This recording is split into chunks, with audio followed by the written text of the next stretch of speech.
Parker's young crew is reinvigorated and hard at work. It's their third day of hauling pay from the berm cut to the plant.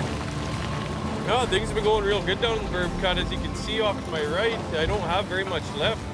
Hopefully it pays off for us and we find a lot of gold. Parker's decision to make teamwork a priority is starting to pay off. Felt nice that Parker kind of took us out and gave us a fun night and showed us how to have fun.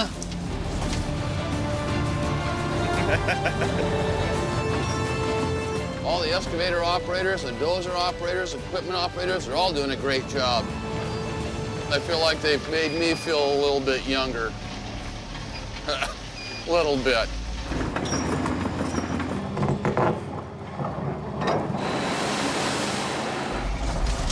Ooh, that's bumpy.